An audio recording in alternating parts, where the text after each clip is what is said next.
Hello everyone, welcome to this session. Today we will dive into key market trends and the development as of November 2023, offering a detailed perspective on various market shifts and patterns.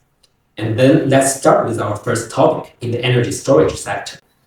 In November 24, InfoLink latest global lithium battery supply chain database indicates that the global energy storage cell shipments reached 143 gigawatt hours in the first three quarters of 2023. The top five shippers, unchanged from the first half year, are CATL, BYD, EVE, and REPT and Hesium, each exceeding the 8 gigawatt hours. Their combined market share of CR5 rose to 73% and indicating a trend towards greater industry concentration. Significantly, the growth patterns vary by regions. China is leading the demand, while Europe and Africa faces unique challenges. While these regional disparities and evolving competitive landscapes are key factors for us to consider in our strategy. And Next is about the key raw materials of ESS, the lithium. The average price for battery-grade lithium carbonate has dropped below 150,000 yuan per ton as per CMM. The price on November 17 was 147,000 yuan per ton. Since the start of this year, the prices have fallen over 70% from 500,000 yuan. The main reasons are the following.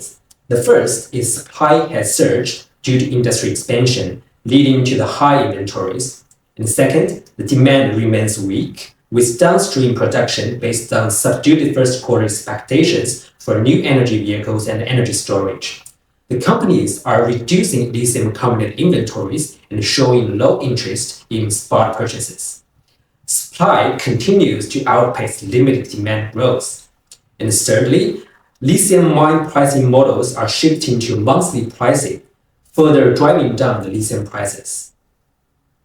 Now, moving to the downstream, we noticed that recently, Hebei's 2023 ground-mounted distributed PV project plan includes 302 projects with a total capacity of 1.4 million kilowatts, and 131 projects committing to about 200 megawatt hours of storage.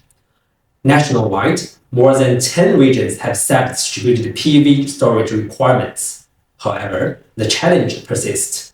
The first, distributed PV is growing rapidly, and storage serves as a crucial solution to alleviate grid consumption pressure.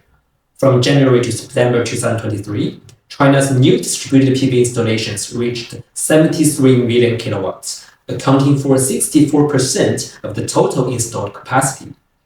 This rapid growth leading to grid connection warnings in many areas. With insufficient available capacity, the BESS has become a vital solution in many areas. The second, the increase in costs for distributed PV projects with storage lack effective profit models for support. Currently, to develop energy storage, a peak-to-valley price difference should be over 0.7 yuan per kilowatt hours. When combined with PV, this difference needs to be even bigger. However, the potential profit methods like ancillary service and emergency backup are currently not mature, limiting the combined solution profitability. As a result, the challenge remains in managing the increased costs for distributed PV with storage. The application of distributed PV with storage under current condition is apparently not optimistic. Well, we can see that the reforming of China's power system is also taking place in traditional power sector.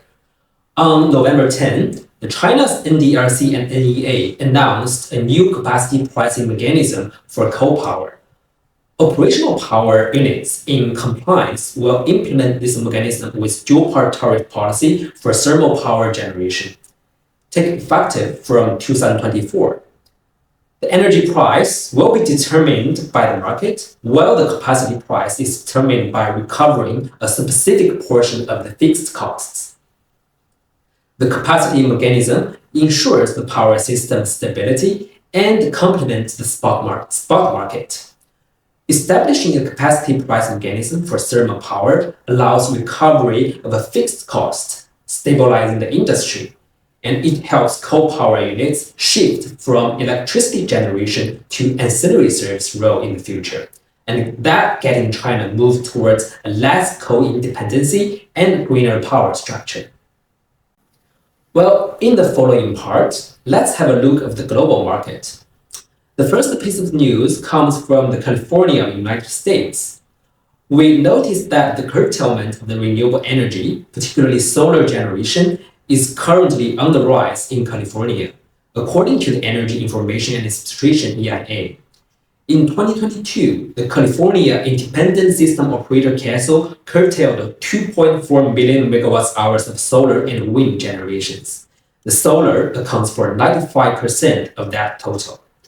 And the EIA said that the curtailment is largely a result of congestion, and congestion-related curtailments have been steadily on the rise since 2019.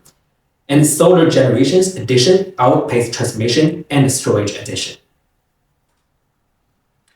Well, there's actually potentially three ways to alleviate this situation for CAISO. One pathway is to participate in the Western energy imbalance market, a real-time market that allows participants outside CAISO to buy and sell energy to balance supply and demand. Another way is to expand transmission capacity to alleviate congestion. Its transmission planning reports outlines 45 projects to accommodate a growing share of renewables.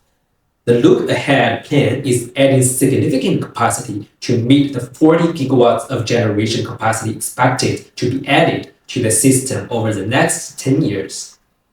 Besides, CAISO is also promoting the development of flexible resources that can respond to the demand. The state currently has 4.6 gigawatts of battery energy storage, and developers plan to add another 7.6 gigawatts to the end of 2024, and that is based on EIA data. And here is another message from UK market. The UK PV industry will add 1.7 gigawatts of new PV system in 2023, up 33% compared to the same period in last year, with residential PV and ground-mounted PV plants being the main drivers of the growth. The margin of error for the 1.7 gigawatts figures quoted so far is set at minus 5% to plus 10%. Its growth is conditional on several large PV plants being completed this year, however, some of which may be delayed until 2024. As of September, the cumulated PV installed in the UK in 2023 was 832 megawatts, and the peak of installation and grid connection is expected to be concentrated in the fourth quarters. And the last one is about Australian market. The Australian government has launched an innovative contracts for difference tender program for dispatchable renewable energy with energy storage. This groundbreaking step in energy policy addresses challenges from the gradual phase-out of coal power of Australia. The CFD initiative targets an investment in 32 gigawatts of new capacity, about half of the national electricity market. Under this scheme, fixed strike price for electricity are set through government contracts with producers who bid competitively. The government either subsidize or recoup the difference from producers based on the market price, ensuring revenue stability for the renewable projects regardless of market fluctuation. This expansion provides investment certainty for the energy transition and aligns with Australia's renewable energy target with 82% in 2030. Okay, so this is all for today's sharing. If you have any questions or suggestions, welcome to reach us at any time. Thank you.